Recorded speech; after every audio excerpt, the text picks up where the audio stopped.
চারিদিকে সবুজে ঘেরা এই প্রাকৃতিক সৌন্দর্যের কাছে সব সৌন্দর্য হার মানিয়ে যায়। প্রাকৃতিক সৌন্দর্যের পরে আর কোনো সৌন্দর্য হয় না। আর এই প্রাকৃতিক সৌন্দর্য শুধুমাত্র গ্রামেই সম্ভব।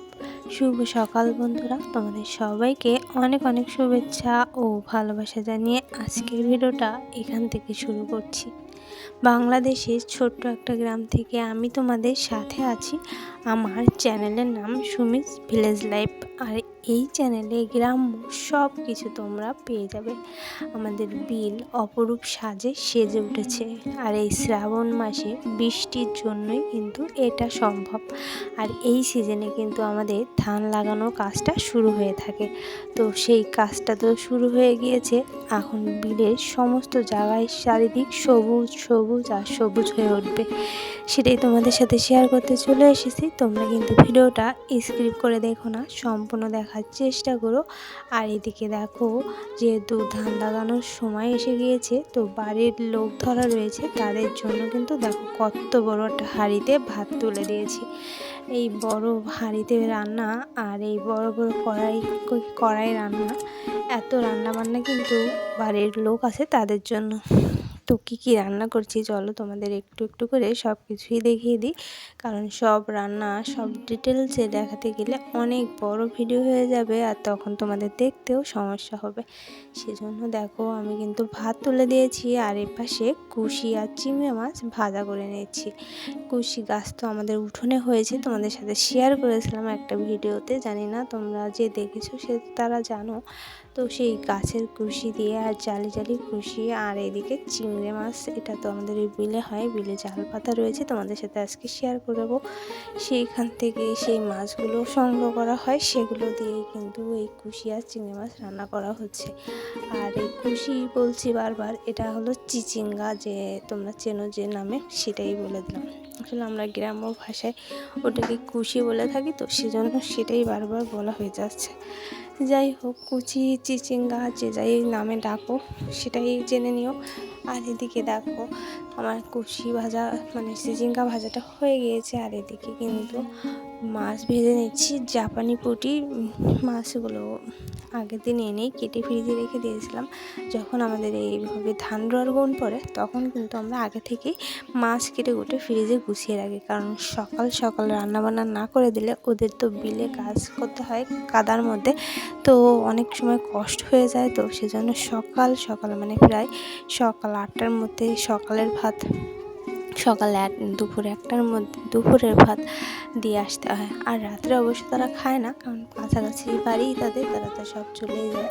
আর এই যে আলু আর পেঁপে ভালো করে ভেজে নিয়েছিলাম, আর এবার কিন্তু কষিয়ে নিচ্ছি। এটা দিয়েই কিন্তু ওই মাছগুলো রান্না করা হবে। অনেক তরকারি রান্না করা হবে, অনেক রকম পদও রান্না করা হবে।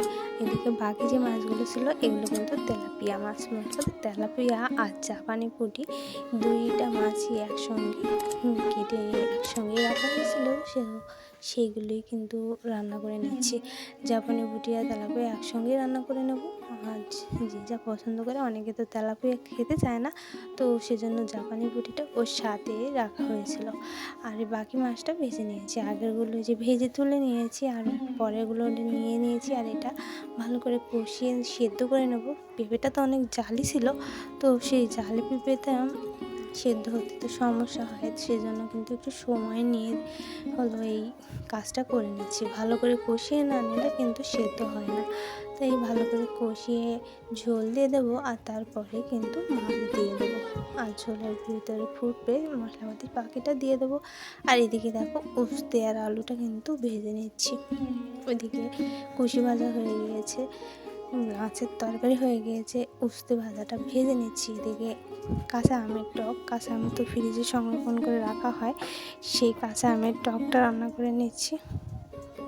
এই কাঁচা আমের টকটা ওরা সবাই কিন্তু খুবই পছন্দ করে। আর এই সারা বছর কিন্তু আমরা এভাবে কাঁচা আম ছোটো ছোটো করে কেটে ডিপ ফ্রিজে কিন্তু রেখে দিই। আর সারা বছর আমরা কিন্তু এভাবে কাঁচা আমের টক খেয়ে থাকি। তোমরা যারা জানো না তাদেরকে এটা বলে দিলাম। তো কাঁচা আমের সময় কাঁচা আম ছোটো ছোটো করে কেটে ডিপ ফ্রিজে রেখে দিলে সারা বছর কিন্তু এইভাবে কাঁচা আমের টক সংরক্ষণ করা যায়। এবার দেখো মাংস রান্না করছি, দেশি মুরগির মাংস রান্না করে নিচ্ছি। যেহেতু এই এক সপ্তাহ ধরে ওরা আমাদের বাড়ি কাজ করেছে, তো তোমাদের তো আগে দেখায়নি, তো আজই কিন্তু শেষ। আর সেজন্য কিন্তু ওরা চলে যাবে, আর তোমাদের বাড়ি এবার আসবে না। আবার ধান কাটার সময় তখন কিন্তু ওরা আমাদের বাড়ি আবার আসবে। তো তার জন্য কিন্তু তাদেরকে একটু মাংস না দিলে হয় না। তো সেজন্যই এত রকমের রান্না করা হয়েছে। যদিও প্রতিদিন কিন্তু এইভাবে রান্না করেছি, কিন্তু মাংসটা রান্না করা হয়নি। আসলে ওরা বলে কি, মাথা নিচু করে কাজ করতে গেলে, মাংস দিয়ে ভাত খেয়ে কাজ করতে গেলে কিন্তু ওদের গলা বেয়ে উঠে আসে। সেজন্যই কিন্তু এতদিন রান্না করা হয়নি, এই শেষ দিন সেজন্য ভালো করে রান্না করে নিচ্ছি। আর ওদেরকে একটু যত্ন সহকারে খাইয়েও নেবো। আর এদিকে দেখো দেশি মুরগির মাংস, সেজন্য কিন্তু গরম জলটা দিয়ে দিলাম। আর এই দেশি মুরগির মাংসটা সেদ্ধ হতে তাড়াতাড়ি হয়ে যাবে। যে কোনো তরকারিতে গরম জল দিলে কিন্তু সেই তরকারির স্বাদটা একটু বেশি হয়। তো সেই হিসাবে আমার যেহেতু দুই চুলো, সেই জন্য আমি চেষ্টা করি আমার তরকারিতে সবসময় গরম জল দেওয়ার। তো এই যখন অনেক রকমের রান্না করা হয় সেই সময় না তাড়াহুড়োর জন্য হয়ে ওঠে না, তবে মাংসে কিন্তু বেশিরভাগ গরম জল দিয়ে থাকি। আর ফাইনালি দেখো আমার কিন্তু রান্না করাটা হয়ে গিয়েছে। তোমাদের সাথে দেখিয়ে নিচ্ছি, চুই ঝাল আর আস্ত রসুনও কিন্তু সাথে দিয়ে দিয়েছি। এইভাবে রান্না করলে খেতে কিন্তু অসাধারণ লাগে। তো আমি তো এইভাবে রান্না করি, তোমাদের সাথে দেখিয়ে নিলাম। আগেও আমি দেখিয়েছিলাম আমার মাংসের ভিতরে আস্ত রসুন আমার ব্যবহার করতেই হয়, কারণ আমার মেয়ে ওই জিনিসটা খুবই পছন্দ করে। আর আমি জানি আমার অনেক বন্ধুরা আছে যারা এইভাবে আস্ত রসুনও পছন্দ করে। আর তারপরে দেখো তারা চলে এসেছিলো, তো সকালে খাওয়া দাওয়া বিলে নিয়ে যাওয়া হয়েছিল। আর এখন দুপুরের টাইম, তাদের কিন্তু ধান রোয়া শেষ হয়ে গিয়েছে। তো এখন কিন্তু তারা খাওয়া দাওয়াটা সেরে নেবে। আর ওইদিকে কিন্তু বাকি যেটা আছে, অল্প জায়গা আছে বাড়ির ধারের কাছে, সেটুকু জায়গা এই খেয়ে দিয়ে অতটুকু শেষ করে কিন্তু তারা বাড়ি চলে যাবে। তো সেজন্য তাদের সবাইকে খেতে দিয়ে নিচ্ছি। দেখতে পাচ্ছ তারা কিন্তু সবাই হাত মুখ ধুয়ে এসে বসেছে। স্নানটা এখনও করেনি, তারা কিন্তু সকালে ভোরে কাজে নামে, আর কিন্তু ওই সন্ধ্যার দিকে উঠে এসে স্নান টান সেরে বাড়ি চলে যায়। আর এবার দেখো যে অল্প জায়গাটা ছিল সেই জায়গাটাই কিন্তু চলে এসেছে। আর ওই যে দেখতে পাচ্ছ নেট দিয়ে ঘেরা, আর ওই যে চারা মতো, ওই চারা কিন্তু ওইখানে পাতা থাকে। নেটের এই ফাঁকে ফাঁকে এই চারাগুলো পেতে দিলে চিংড়ি মাছ ধরে। তো সেভাবেই কিন্তু আমরা চিংড়ি মাছটা পেয়ে থাকি। আর দেখতে পাচ্ছ পুরো বিলটা মনে হচ্ছে নদী মতো হয়ে গিয়েছে। তো এই নদীর মতো হওয়ার জন্যই কিন্তু এই ধান লাগানোর জন্য ওখানে কিন্তু কাদামাটি করে দিয়েছে। আর গাড়ি তো দেখতে পাচ্ছ, গাড়ি তোমাদের আগে একবার দেখিয়েছিলাম। তো ওই গাড়ি দিয়েই কিন্তু বিলেই চাষ করা হয়, আর চাষ করার পরে কিন্তু এরকম নদীর মতো দেখায়। আর এখন কিন্তু ওদের ধান লাগাতে সুবিধা হবে। সব দিকে লাগানো হয়ে গিয়েছে, বাড়ির ধারে এই অতটুকু জায়গা বাকি রয়েছে। সেইটুকু জায়গা লাগাতে পারলে কিন্তু এবছরের মতো ধান রোপণ করা আমাদের শেষ হয়ে যাবে।